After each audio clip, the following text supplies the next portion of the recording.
Charlie Munger, Warren Buffett's right-hand man and one of the architects behind the greatest capital compounding machine in history, once said something that should be etched onto the door of every single tech cubicle in America. I don't care what you have to do.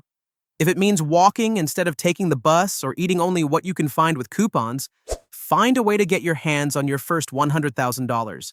After that, you can ease off the gas. He wasn't being poetic. He wasn't giving you grandpa advice. He was warning you about the single greatest psychological trap of modern capitalism.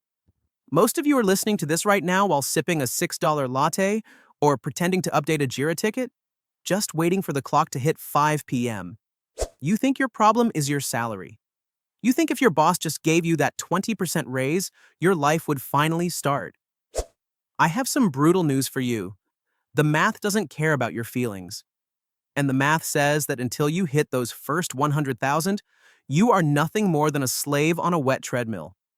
You are dragging a giant steel anchor uphill while some shark in a yacht sails past you waving. Not because he's smarter than you, but because he figured out that his money works. While your money is a lazy bum. I'm Pengo. I'm a software engineer, a product designer, a high-tier professional.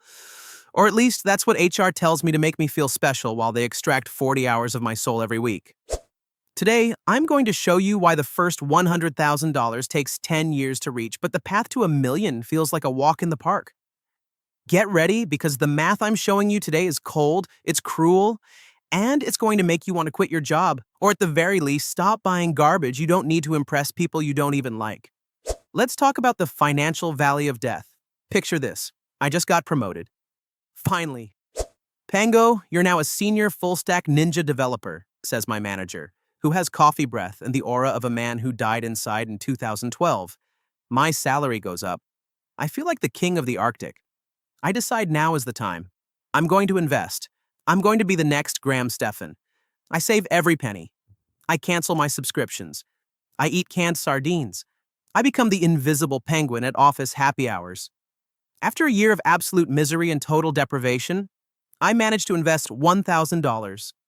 I look at my brokerage account, heart pounding. The market had a solid year, 7% returns. Do you know how much I made? $70. 70 freaking dollars. That doesn't even cover the repair for my laptop screen that cracked last month. That doesn't even pay for a round of cheap beers with the coworkers I've been avoiding. And this is exactly where most of you break. This is where the system wins. You look at that pathetic return and think, why am I doing this? Why am I depriving myself of a life, a new car, or a nicer apartment, if the power of compound interest the YouTube gurus talk about only bought me 2 fast food combos in a whole year? This is the mathematical humiliation. Below $100,000, your money has no critical mass. It has no gravity. It's like a starter motor trying to crank a semi-truck in a blizzard. You turn the key, it makes a horrible grinding noise, smoke comes out, you drain your entire battery, and the truck doesn't move an inch. In this phase, your effort, your sweat, your overtime, your stress is responsible for 99% of your net worth's growth. If you save $500 from your paycheck, your net worth grows by $500. If the market goes up 10%, your net worth grows by almost nothing. The capital is still lazy. It's like a house guest who won't help with the dishes and complains about the Wi-Fi. And that's why it hurts so much. That's why the first step feels like a 2,000-foot vertical ice wall. You are doing all the heavy lifting. You are the engine, you are the fuel, and you are the driver. The money is just a silent, useless passenger. Most people quit here because we are wired for instant gratification. The corporate system is designed for this. They give you a performance bonus that is exactly the price of the new iPhone. They give you perks that encourage you to eat at places you can't afford. They want you to spend your sweat before it ever turns into capital.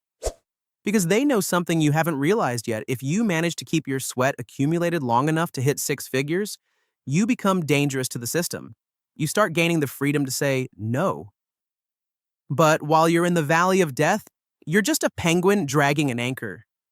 And the worst part, the system makes sure that anchor gets heavier every year through lifestyle inflation. The moment you start earning more, the world organizes itself to make sure you stay poor. It's your coworker trading in his car and looking at you with pity because you're still driving a 5-year-old Toyota. It's the Instagram ad convincing you that a successful engineer needs a $2,000 watch. It's all noise.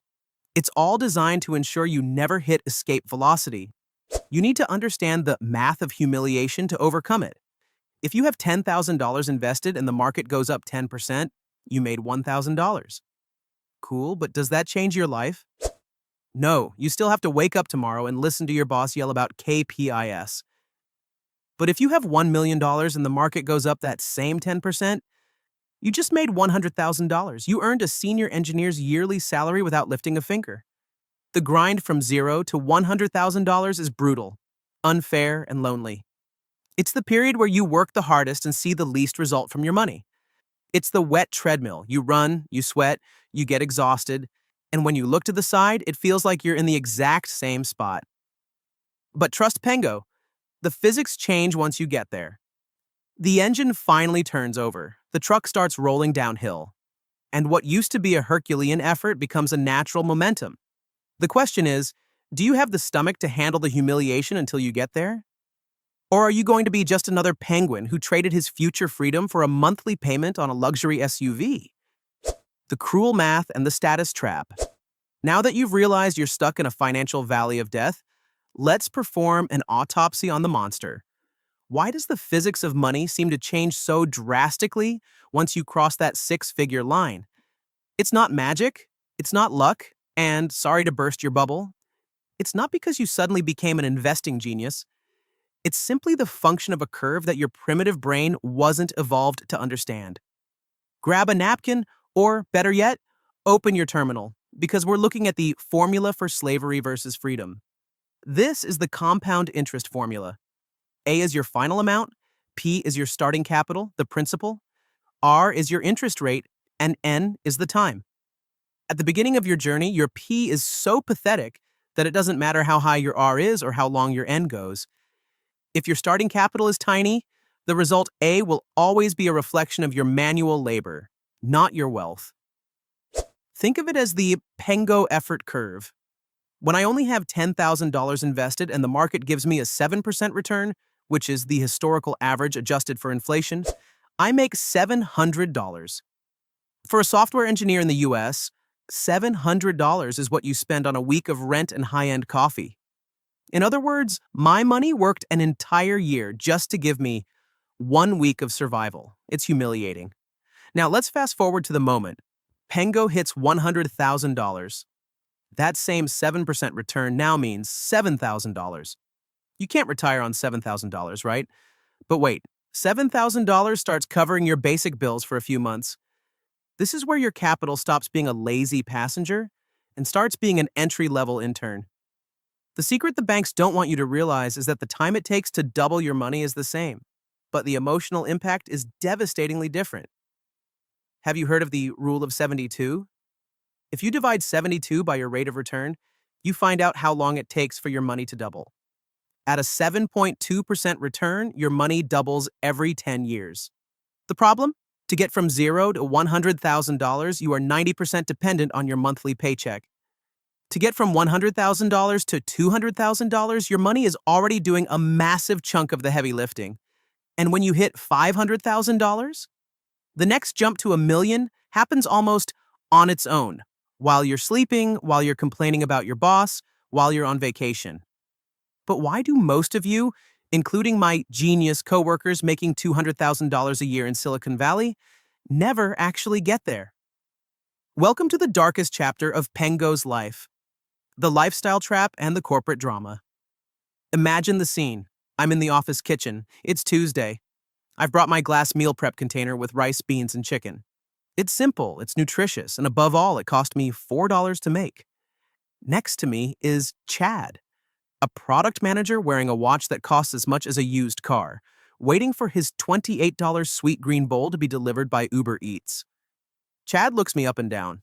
He sees the Tupperware. He sees my phone, which isn't the titanium model released last month. Geez, Pengo.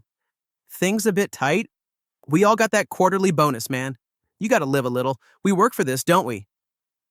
What Chad doesn't get, or what the system trained him to ignore, is that every dollar he spends on that overpriced salad is a soldier he's sending to die in the battlefield of consumption, instead of putting it to work in the compound interest factory. Social pressure in the corporate world is a weapon of mass wealth destruction. The HR-approved culture, the team-building events at expensive resorts, the parking lot full of Teslas and Rivians. It's all designed to create a norm. If you earn a lot, you must spend a lot. They call it return to office. But what they really want is for you to return to the spending ecosystem. They want you to pay $15 for parking, $20 for lunch, and $100 on business casual clothes just to sit in an ergonomic chair and have the same Zoom meetings you had in your pajamas. When I hit $50,000, I felt the weight of this pressure. I had the cash to buy the car Chad drives. I had the money to move into the luxury downtown high-rise that eats 50% of your take-home pay. But I looked at the math. If I spent that $50,000 now, I'd be resetting the clock. I'd be going back to the base of the mountain. I'd be accepting my role as a corporate slave for another 20 years just to get temporary approval from people like Chad, who, between you and me, are one system restructuring away from losing everything because they don't have a safety net, only luxury debt. The humiliation of bringing a lunchbox hurts. The humiliation of hearing jokes about your old car hurts. But do you know what hurts more? The humiliation of being 45 years old, getting laid off in a pivot to AI, and realizing you don't even have 6 months of runway because you lived a little by spending every cent you ever made to maintain a status that doesn't actually belong to you. The system wants you to quit between $50,000 and $80,000. That's the fatigue zone. It's where the accumulated effort of years of saving starts to feel heavy, but the visual reward is still small. It's like running a marathon, and at mile 18, you still can't see the finish line. Your legs are on fire, and some guy in a comfortable SUV drives past you offering a ride to the mall. Don't take the ride. His car's going in the opposite direction of your freedom. In this phase, you aren't just an investor, you're a psychological warrior. You are fighting billion-dollar advertising algorithms, peer pressure, and your own ego screaming, "I deserve this." Yes, Pengo deserves to be free. And freedom has a price: temporary anonymity. Being the invisible penguin while everyone else flaunts their corporate gold chains. Because when I hit that $100,000, the math starts playing on my team. And when I hit the million, Chad will still be in the office kitchen arguing about the price of health insurance while I'll be deciding which part of the world I want to watch the sunset from. The math has no mercy, but it is predictable. The system is cruel, but it has flaws. And the biggest flaw in capitalism is that it can't stop someone who refuses to be bought by their own salary. The escape plan and escape velocity. So how does Pengo actually get out of this mess? How do you stop dragging that anchor and start hoisting the sails? It's not through a hot stock tip or getting lucky with a dog-themed memecoin. The escape plan is tactical, it's cold, and it requires a level of discipline that would make a Zen monk look like a shopaholic. Step 1 of my plan is what I call the doctrine of the invisible penguin. In the US corporate world, status is a leash. If people know you're making bank, they expect you to spend like it. I decided that nobody at my office would ever know the size of my net worth based on my lifestyle. While my coworkers were debating the next Tesla model upgrade, I was obsessed with a single metric: my savings rate. Ignoring status isn't about being miserable, it's about being strategic. Every dollar I don't spend trying to impress Chad is a dollar that shortens my stay in the valley of death. In America, we call this stealth wealth. You want to look like you're doing okay while your brokerage account is screaming, "I'm rich." Step 2 is gross income acceleration. Let's be real. You aren't going to save your way to freedom on a $40,000 salary living in a major city. The math simply doesn't scale. To blast through the valley of death, you need to increase the inflow. I used my full stack skills to create parallel income streams. I stopped being just an employee and started being a capital production unit. If I can increase my income by 20% while keeping my cost of living frozen, that extra 20% goes straight into my critical mass. That's not just money. It's rocket fuel for your compound interest curve. The goal is to shrink the time it takes to hit $100,000 from 10 years down to 5, or even 3. Because the less time you spend in the sweat zone, the less likely you are to burn out and quit. Step 3, and the most vital, is the mindset of escape velocity. Understand this. Your first goal is never a million. A million is an abstract number, a vanity trophy. Your real goal, your first true battlefield, is those first $100,000. Why? Because that's where the physics of your world flips. That's where you stop being a hard worker and start being a capital owner. Once you cross that line, you stop playing the game of survival and start playing the game of accumulation.